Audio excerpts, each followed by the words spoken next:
बिस्मिल्लाहिर्रहमानिर्रहीम, अस्सलाम वालेकुम। मेरा नाम समरीन है और मैं आप सबको अपने साइकिल पेज पे वेलकम करती हूँ और उम्मीद करती हूँ कि आप सब खैर खैरियत से होंगे। और इस बात की भी तोक़ा करती हूँ कि आज कल जो हमारा महीना चल रहा है रमज़ान का, जो हमारे लिए बहुत बड़ी नेमत है और अल्लाह का हम पे गिफ्ट है, वो अच्छे से इस क्वारंटीन में आप लोग गुजार रहे होंगे। क्योंकि रमज़ान में हमारी रूटीन इतनी बिजी हो जाती है कि हम जो है वो नेगेटिव थॉट्स के लिए या फिर ऐसी चीज़ों के लिए जैसे हमें स्ट्रेस हो, एंजाइटी, हमें टाइम ही नहीं मिलता है। तो बहुत लाजमी है कि अपने इस रूटीन को पूरा साल ही ऐसे रखें ताकि आपकी लाइफ में किसी भी नेगेटिव चीज़ की या स्ट्रेस की या एंजाइटी की या किसी भी मेंटल इलनेस की जगह ना रहे। है मूविंग टूवर्ड्स आवर टॉपिक, जो कि मैं आज आप लोगों के लिए लेके आई हूँ, बहुत ख़ास टॉपिक है और बहुत कॉमन टॉपिक है, जिसमें आजकल सारे बच्चे हों, बड़े हों या फिर जो है बूढ़े हों, वो इन्वॉल्व होते हैं। ये एक ऐसा टॉपिक है जिसको अगर हम ना अपनी लाइफ से निकालें तो ये और डिसऑर्डर्स में जो है वो आ जाता है।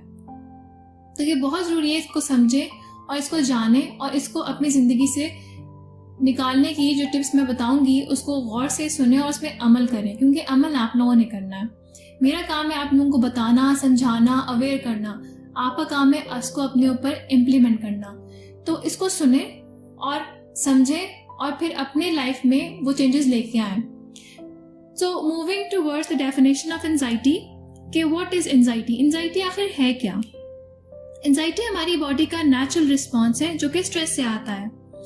जैसे कि लास्ट मैंने अपनी वीडियो पे आपको एक्सप्लेन किया था कि स्ट्रेस क्या है और अगर हम स्ट्रेस को कॉप अप ना करें तो ये हमें किस तरह जो और डिसऑर्डर्स में लेके आएगा।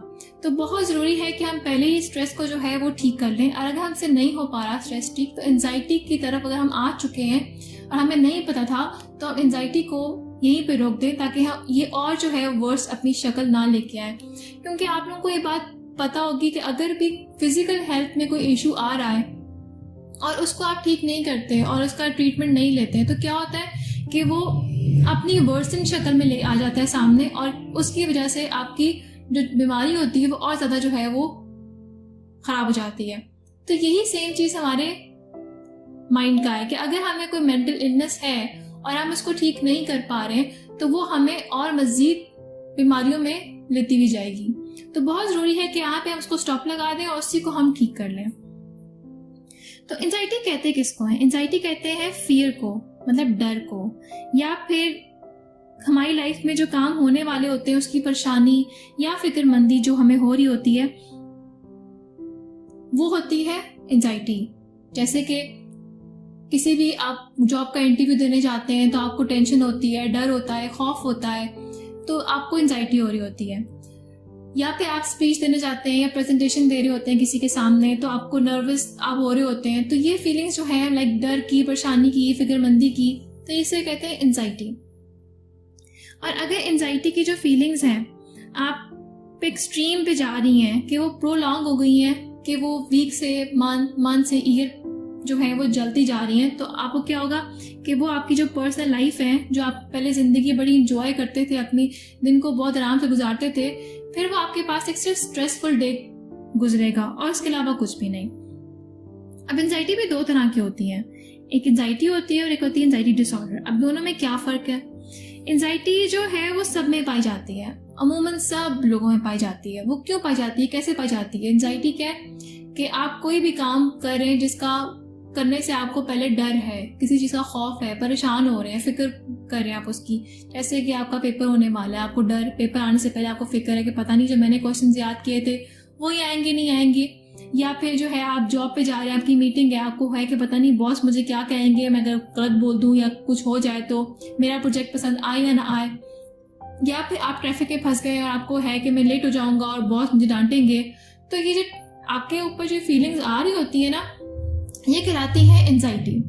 लेकिन जब आप इस सिचुएशन से बाहर निकल जाते हैं, आपके सामने टेस्ट आ गया है, आपने देखा अच्छा जी ये तो मैं कर लूँगा, आप मीटिंग देते हैं, बहुत अच्छी होती है, बोले ठीक है मैंने मीटिंग अच्छी कर दी, या फिर आप टाइम पे घर ऑफिस पहुंचते हैं और कोई बॉस आपको कुछ नहीं कहता तो आप रिलैक्स हो जाते हैं। तो ये क्या है, आपकी एंजाइटी खत्म हो चुकी है। जो काम होने से पहले डर या बटरफ्लाइज जो आपके पेट में हो रही होती हैं वो होती है आपकी एंजाइटी। लेकिन जब सिचुएशन के बाद वो ख़त्म हो जाती है तो वो जाती है एक सिंपल एंजाइटी है। लेकिन अगर आपकी जो सिचुएशन है वो ख़त्म होने के बाद भी आपके दिल में डर, खौफ, परेशानी जो है या फिक्रमंदी उस चीज़ की रह रही है, तो वो होती है एंजाइटी डिसऑर्डर। आप कहेंगे किस तरह? फॉर एग्जाम्पल, किसी को बिल्लियों से डर लगता है, किसी को डॉगी से डर लगता है, या फिर किसी को चिकनों से डर लगता है। तो क्या होता है, अगर फॉर एग्जाम्पल आपने अक्सर सुना होगा कि मैं इस रेस्टोरेंट में नहीं जाऊँगा, ये जाऊँगी, यहाँ पे बहुत बिल्लियाँ होती हैं, या वो बिल्ली आएगी तो टांगे ऊपर कर लेंगे और उनको होगा नहीं मैंने यहाँ से नहीं जाना, ये बड़ी गंदी जगह है, बिल्लियाँ आती हैं, मुझे डर लगता है। तो क्या है, वो अपनी सिचुएशन के ऊपर उस चीज़ को अपने पर हावी कर रहे हैं कि मैं यहाँ जाऊँगा तो बिल्ली होगी, मुझे कुछ कर देगी। सेम ऐसे ही हम देखेंगे कि जो लोग डॉगी से डरते हैं वो किसी स्ट्रीट से नहीं गुजरेंगे, जी इस स्ट्रीट पे कल डॉगी था, मैंने नहीं जाना, वो मुझे काट जाएगा। या फिर ऐसी जगह जहाँ पे आपको लगेगा कि यहाँ पे डॉगी थे या हैं, तो आप नहीं गुजरेंगे और यही परेशानी आपको लगेगी मेरे पीछे कोई तो नहीं आ रहा, मुझे काट तो नहीं जाएगा, और इसी परेशानी को आप अपने पूरे ऊपर हावी कर पाएंगे। जैसे किसी को डर होता है कि कोई चोर ना आ जाए, घर में चोरी ना हो जाए, वो ताला लगा रहा है, वो अगर ऑफिस बैठा हुआ सोच रहा है कि मैं ऑफिस आ गया हूँ, मेरे पीछे कोई भी नहीं है, कोई चोरी ना कर ले, कोई नुकसान ना पहुंचा जाए, मुझे कोई नुकसान ना दे दे। तो ये चीज़ें आपकी रूटीन को भी ख़राब करी होती हैं, आप किसी इवेंट को ख़राब करी होती हैं। तो जो चीज़ आपके माइंड में बैठ जाए और आपको किसी और चीज़ के बारे में सोचने ना दे और आपकी ज़िंदगी में, आपकी पर्सनल लाइफ में उसकी चीज़ की इन्वॉल्वमेंट बहुत ज़्यादा हो कि आपकी जो रूटीन है उसको ख़राब कर रही हो, तो वो होती है एंजाइटी डिसऑर्डर। कि आपकी जो सोचने की सलाहियत होती है ना, उसको ख़राब करना शुरू हो जाती है वो चीज़, वो डर, वो खौफ, जिसकी वजह से मेंटल इलनेस हो जाती है। तो एंजाइटी डिसऑर्डर क्या है? एंजाइटी डिसऑर्डर वो है जिस चीज़, डर, खौफ या परेशानी आपकी पर्सनल लाइफ के ऊपर जो है वो असर कर रही है। आप फोकसली किसी चीज़ के ऊपर काम नहीं कर पा रहे हैं और आपका ध्यान सिर्फ उसी चीज़ के ऊपर है, उस पर्टिकुलर चीज़ के ऊपर, तो ये आपको एंजाइटी डिसऑर्डर है। और एंजाइटी डिसऑर्डर में क्या होता है कि आपकी एक डर या फिर आपकी जो परेशानी है वो प्रोलॉन्ग होकर 6 मंथ तक चलती है, तो वो एंजाइटी डिसऑर्डर हम कहते हैं कि इसको एंजाइटी डिसऑर्डर है। लेकिन अगर उस इवेंट के बाद आपकी एंजाइटी ठीक हो चुकी है तो वो एक सिंपल एंजाइटी है जो कि अमूमन होती है, तो उसकी खैर है। लेकिन एंजाइटी और एंजाइटी डिसऑर्डर के सिम्टम्स भी होते हैं। एंजाइटी भी आपको हो रही होती है तो आपको कुछ ना कुछ तो कैफियत होती होगी ना।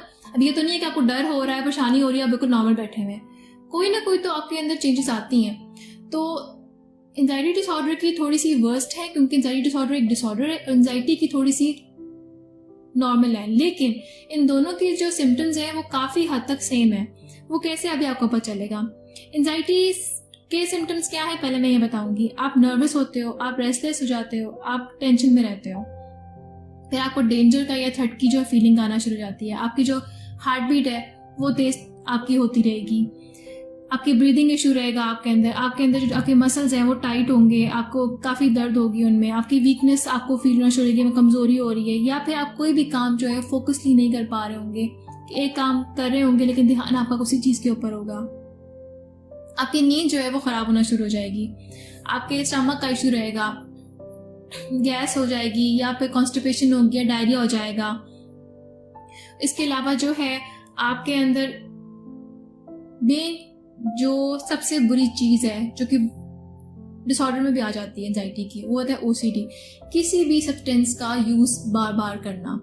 कि जब एंजाइटी होती है तो जाहिर सी बात है एंजाइटी को ओवरकम करने के लिए हम ऐसा काम करना शुरू कर देते हैं जिससे हमें लगता है कि एंजाइटी ठीक हो जाएगी, लेकिन वो भी एक चीज़ सब्सटेंस में आ जाती है जो कि हमारे लिए फ़ायदेमंद नहीं आती है। तो उस चीज़ को बार बार करना शुरू करते हैं ताकि हमारा उसका ध्यान उस चीज़ में ना जाए। तो ये थी एंजाइटी की सिम्टम्स। अब एंजाइटी डिसऑर्डर के सिम्टम्स क्या है, जिनको पैनिक अटैक कहते हैं, और पैनिक डिसऑर्डर से ही पाई जाती है, जो कि पैनिक डिसऑर्डर जो है वो एंजाइटी के टाइप्स हैं। टाइप्स मैं बाद में बताती हूँ आपको। पैनिक डिसऑर्डर में लाइक सिम्टम्स जो होंगे वो ये होंगे, लाइक एंजाइटी डिसऑर्डर में क्या सिम्टम्स हो सकते हैं, दोनों के सिमिलर है, अभी आपको पता चल जाएंगी चीज़ें, लेकिन इसकी वर्स्ट है। एंजाइटी डिसऑर्डर में होगा कि आपको पल्पिटेशन स्टार्ट हो जाएगी, आपको स्वेटिंग होगी, पसीना आएगा, आपकी बॉडी जो है वो कांपेगी, आपको जो है सांस जो है वो आपको लगेगा दब रहा है, बंद हो रहा है, आपको जो टॉकिंग सी फील होना शुरू हो जाएगी कि अब जो है वो मेरा सांस बंद हो जाएगा, आपको चेस्ट में पेन हो जाएगी, टाइटनेस फील होगी, आपको नोजिया आएगा या आपको स्टमक का इशू हो जाएगा, वही सेम गैस, या फिर आपको कॉन्स्टिपेशन वगैरह हो जाएंगी। इसके अलावा आपको चक्कर से आएंगे और आपके दिमाग में लाइट भी छुप रही होगी, आपको लगेगा मैं बेहोश होने वाला हूँ या वाली हूँ, आपको ठंड या गर्मी लगना शुरू हो जाएगी और आपको लगेगा कि कोई बॉडी का एक पार्ट जो है वो सुन हो गया। और इसके अलावा जो है वो आप अपने आप से दूसरी रियलिटी से जो है वो डीपर्सनलाइजेशन हो जाएंगे या डी रियलाइजेशन हो जाएंगे, मतलब कि डी अटैच हो जाएंगे उन चीज़ों से। इसके अलावा आपको डर रहेगा कि मैं कहीं मर ना जाऊं या पागल ना हो जाऊं। ये थे एंजाइटी डिसऑर्डर के सिम्टम्स, जिनको हम पैनिक अटैक भी कहते हैं। और पैनिक डिसऑर्डर जो है वो एंजाइटी की टाइप है। टाइप मैं भी आपको बताती हूँ। अब मैं और मज़ीद चाहूंगी कि पैनिक अटैक्स या एंजाइटी डिसऑर्डर के जो सिम्टम्स हैं, अगर वो किसी बंदे में आ रहे हैं ना, या उसको फील हो रहे हैं कि अब मुझे एंजाइटी हो रही है या फिर पैनिक अटैक मुझे आना शुरू हो चुके हैं, कुछ ना कुछ फील आ रहा है, तो उसको हमेशा लगेगा कि मुझे कोई और इशू है। वो कभी ये नहीं बोलेगा कि मुझे एंजाइटी की वजह से चीज़ें आ रही हैं। ये भी उसको फील होगा कि चाहे उसको जो है वो हार्ट डिजीज हो सकती है, हार्ट डिजीज, या उसको लगेगा कि कोई थायराइड प्रॉब्लम हो गया, या उसको लगेगा कि मुझे कोई और डिसऑर्डर है या कोई अदर जो है वो इलनेस है। वो कभी नहीं सोचेगा कि मुझे एंजाइटी की वजह से इतने वेयर किस्म के सिम्टम्स आ रहे हैं। और बिल्कुल नॉर्मल रहेगा कि मुझे कोई हेल्थ इशू है जिसकी वजह से ये चीज़ें आ रही हैं, जबकि उसको एंजाइटी डिसऑर्डर मेन कॉज है ये सब कुछ होने का। अब हम आते हैं इसकी टाइप्स पे कि एंजाइटी डिसऑर्डर की टाइप्स कौन सी होती हैं। एंजाइटी डिसऑर्डर की फर्स्ट टाइप होती है एग्रोफोबिया। टाइप्स को मैं बाद में डिटेल में आपको एक्सप्लेन करूंगी अपनी नेक्स्ट वीडियो में, क्योंकि फिर काफ़ी लेंथी हो जाएगी, और उसके बाद मैं आपको बहुत डिटेल में जाकर एक्सप्लेन करूंगी ताकि आपको समझ आए कि टाइप्स क्या हैं और किस तरह ये हमारी ज़िंदगी में जो है वो नुकसानदेह हैं। पहली टाइप आती है एग्रोफोबिया, सेकंड आती है जनरलाइज एंजाइटी डिसऑर्डर जिसे कहते हैं GAD, फिर आती है ऑब्सेसिव कंपल्सिव डिसऑर्डर जिसे हम कहते हैं OCD, फिर आती है पैनिक डिसऑर्डर्स, जो कि मैंने आपको पहले कहा है। पैनिक अटैक्स, पैनिक डिसऑर्डर एक ही चीज़ है, जो कि आते हैं कब, जब हमें एंजाइटी डिसऑर्डर हो रहा होता है, जब हम किसी चीज़ को डर को फेस कर रहे होते हैं, या जो हमें ऐसी फीलिंग्स आ रही होती हैं, तो हमें वो अटैक्स जो आते हैं, जो सिम्टम्स आते हैं, उन्हें पैनिक डिसऑर्डर्स कहते हैं। फिर आता है पोस्ट ट्रॉमेटिक स्ट्रेस डिसऑर्डर जिसे कहते हैं PTSD, फिर आते हैं सिलेक्टिव मुटिज्म, फिर आते हैं सेपरेशन एंजाइटी डिसऑर्डर, और फिर आते हैं स्पेसिफिक फोबियाज में, कि उन्हें कोई ना कोई जो है ना फोबिया हो रहा होता है। अब आते हैं कि एंजाइटी क्यों होती है। अब तक जो है वो समझ नहीं आया कि एंजाइटी होने का मेन रीज़न क्या है, लेकिन अमूमन कहा जाता है कि अगर किसी ने ट्रॉमेटिक इवेंट अगर जो है वो एक्सपीरियंस किया हुआ है, कोई ऐसा जो पास्ट में उसकी ज़िंदगी के साथ कोई हादसा हुआ हुआ है जिसकी वजह से उसकी एंजाइटी ट्रिगर करती है, तो इस वजह से एंजाइटी होती है। या फिर कहते हैं कि जेनेटिक में आ जाती है, किसी के पेरेंट्स को थी या उनसे पहले किसी को थी, जेनेटिक्स में जो है वो एंजाइटी आ रही है। और जब भी इंसान को एंजाइटी डिसऑर्डर होगा तो एक वक्त में एक से ज़्यादा जो है वो दो टाइप्स को अपने साथ लेके आती है। अगर फॉर एग्जाम्पल किसी को एंजाइटी डिसऑर्डर है तो एट अ टाइम उसी वक्त उसको दो टाइप्स भी उसकी होंगी। वो कौन सी टाइप्स हो सकती है, या तो डिप्रेशन होगा या बायोपोलर डिसऑर्डर होगा। और अमूमन जो जनरलाइज एंजाइटी डिसऑर्डर के GAD के पेशेंट्स होते हैं उनमें ये दोनों चीज़ें पाई जाती हैं। अब हम आएंगे कि कैसे हम इस चीज़ को अपनी लाइफ से निकालें, कैसे हम एंजाइटी के साथ जो है वो कॉप अप करें। तो हमारा नेक्स्ट स्टेप है कि मैं आपको वो टिप्स बताऊं जिसको आप करने से अपने आप को इस चीज़ से दूर करें और एक हेल्दी लाइफ की तरफ गुजारें।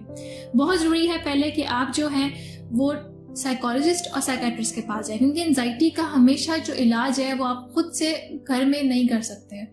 वो जब भी करेंगे कोई साइकोलॉजिस्ट ही करेगा, आपकी काउंसलिंग करके, आपकी थेरेपीज करके, ताकि आपकी एंजाइटी जो है कम हो जाए। लेकिन जब आप थेरेपिस्ट को दिखा रहे होंगे कि वो आपकी ट्रीटमेंट कर रहा होगा, तो आप में साथ कौन कौन से काम करने हैं। मैंने पहले ही कहा था आपसे कि अपनी हर वीडियो में कहा कि अगर आप इन चीज़ों करने की अपनी रूटीन बना लेंगे ना, फिर आप किसी भी चीज़ से नहीं गुजरेंगे, चाहे वो स्ट्रेस हो, चाहे वो एंजाइटी हो, डिप्रेशन हो या कोई भी डिसऑर्डर हो। फिर आप बिल्कुल रिलैक्स रहेंगे, क्योंकि जब आप अपनी रूटीन को मैनेज करना सीख जाएंगे ना, आपके अंदर कोई और एक्स्ट्रा थॉट नहीं आएगी, आपके अंदर वो फीलिंग नहीं आएगी कि नेगेटिव थॉट्स नहीं आ रही होंगी। तो आपकी लाइफ में आपके माइंड, हमारा दिमाग का काम होता है थॉट्स बनाना, सोचना, और वो सिर्फ सोचता है। ये हमारे हाथ में होता है कि हम उसको पॉजिटिव की तरफ लेके जाएं या नेगेटिव की तरफ लेके जाएं, लेकिन हमारा माइंड हमेशा नेगेटिव की तरफ जाता है। तो बहुत ज़रूरी है कि अपनी रूटीन को बहुत बिजी रखें, ताकि मैनेज करें, ताकि आपका दिमाग किसी भी गलत थॉट की तरफ ना जाए। पहली बात ये, नमाज। हम मुसलमान हैं, हमारा ईमान नमाज पे है, कुरान पे है, अल्लाह पे है। अपने आप को अल्लाह की तरफ करें, नमाज पढ़ें, कुरान से दिल लगाएं।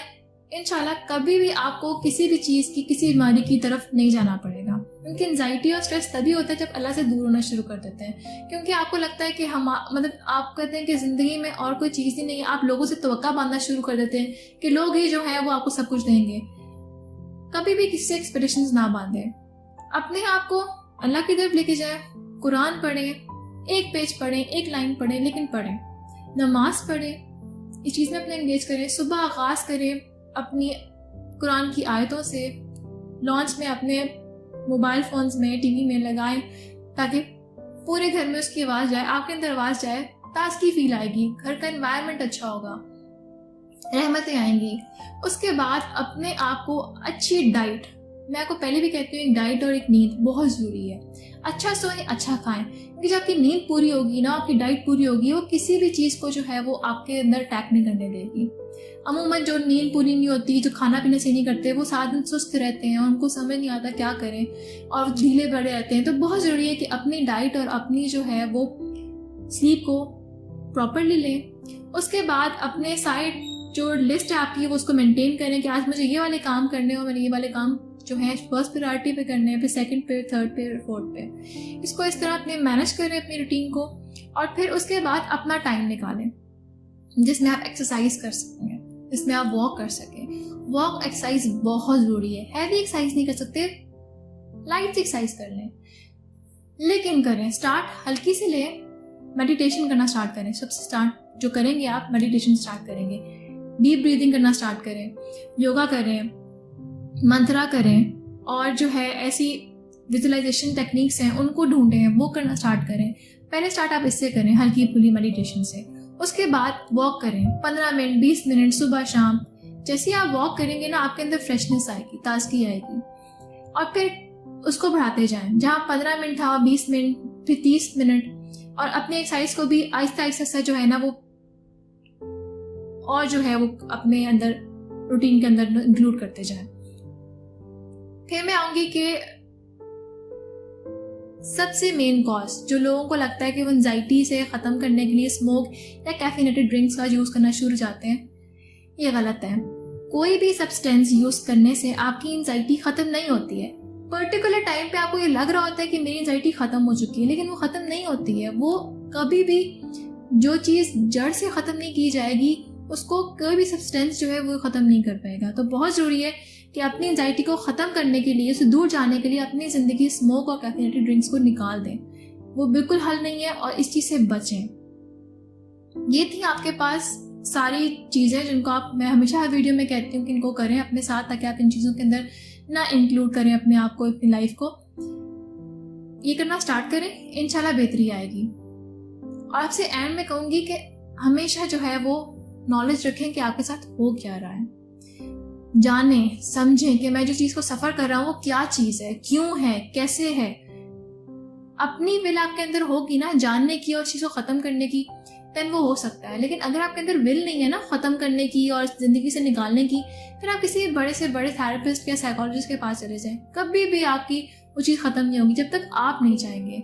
तो बहुत ज़रूरी है कि हम अपने आप के अंदर ये जो है वो बात डालने के मुझे ठीक होना है। एंड में कहूँगी कि अल्लाह ने हमें बहुत खूबसूरत ज़िंदगी दी है और बहुत थोड़ी ज़िंदगी है। वैसे गुजारे जैसे अल्लाह चाहते हैं। ज़िंदगी में कभी परेशानी नहीं आएगी। लोगों से तवक्का करना कम करें, अपने आप से तवक्का ज़्यादा रखें। जितना आप अपने आप को खुद से प्यार करेंगे, कोई और आपको प्यार नहीं करेगा। अपने आप में कॉन्फिडेंस रखें। आप अगर खुद को अच्छा समझेंगे तो ये अगला अपना जो है वो आपको आएगा, आपके आगे आपको जो है अप्रिशिएट करेगा। कभी भी अपने आप को किसी से कमतर ना समझें, क्योंकि खुदा ने आपको किसी से कम नहीं बनाया। आखिर में कहूँगी कि मेरी सारी जो मैंने अपनी इस वीडियो के ऊपर लिंक्स दी हैं उनको लाइक करें, शेयर करें, सब्सक्राइब करें। दूसरों के साथ जो हैं जिनको ज़रूरत है और जो इस चीज़ में काफ़ी जो है वो घिरे हुए हैं, उनको हमारे पेज तरफ लेके आएँ ताकि हम उनका इलाज कर सकें, उनको डायरेक्शंस दे सकें। ज़रूर लाइक करें, ज़रूर शेयर करें। तब तक अपना ख्याल रखिएगा। मुझे इजाज़त दें। अल्लाह हाफ़िज़।